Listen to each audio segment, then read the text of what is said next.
Hey guys, welcome back to my channel. Today's video is going to be a short one because it is my March reading wrap up and I only managed to read 2 books in March, so it's going to be quick, short and sweet like that hopefully, but I'm going to go through the book, so let's just get right into it. I started off the beginning of the month with Slow Dance by Rowell. I did go into these books previously in another video, so there are some more of my thoughts in there, but we're going to go into them again, like my full wrap up this time.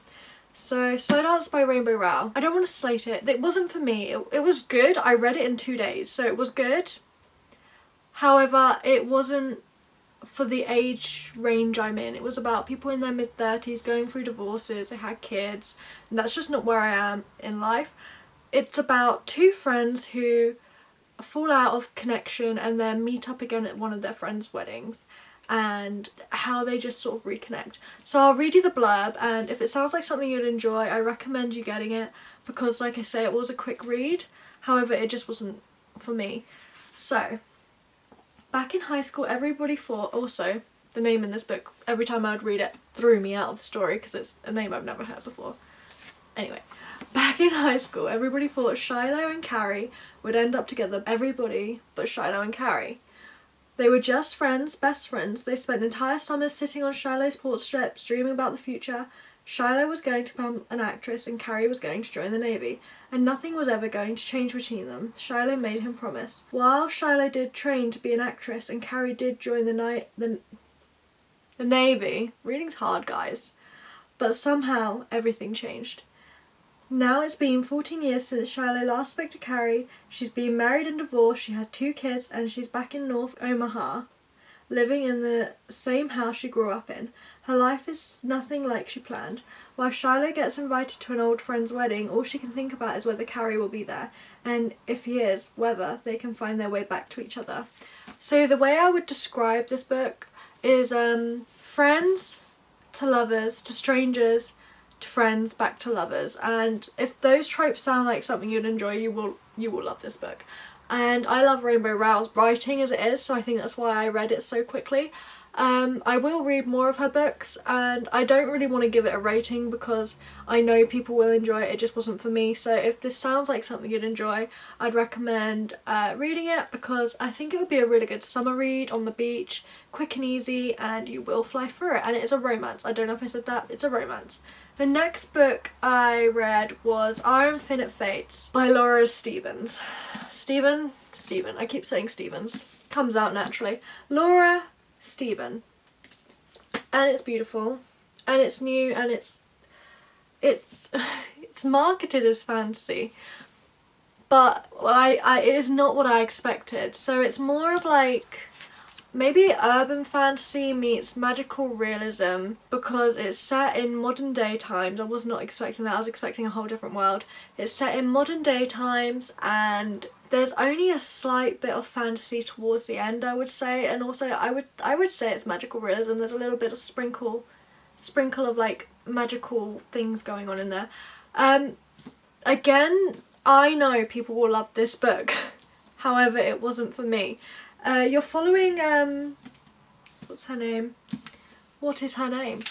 See, it's gone from my brain like that after I read it.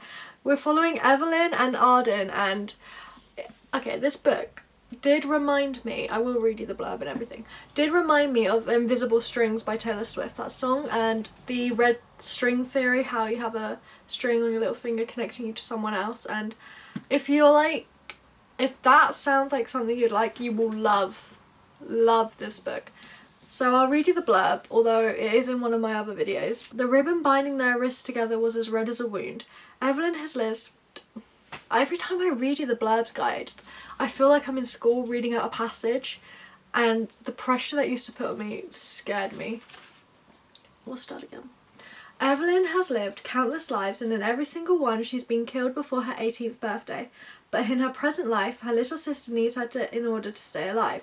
To save her sister and make it past her 18th birthday, she'll have to find the centuries-old enemy who hunts her through each life, figure out why she's being hunted so that she can break the curse once and for all, and most importantly, she's going to have to try not to fall in love with them again.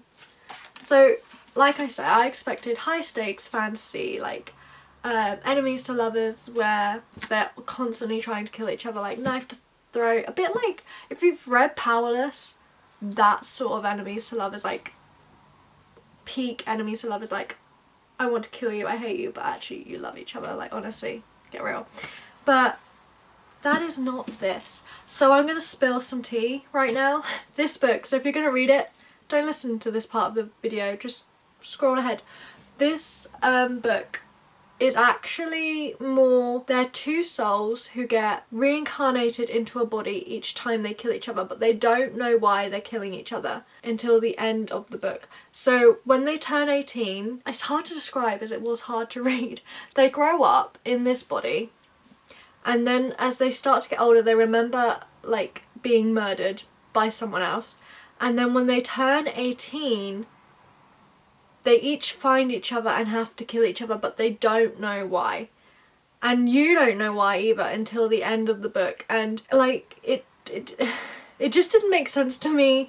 Didn't really enjoy it. It wasn't for me. I mean, if you want to know a star rating for this one, I don't normally star rate books because I know the author's put a lot of work into them, and I think this author, this is her first fantasy book, but I would give this a 3 stars.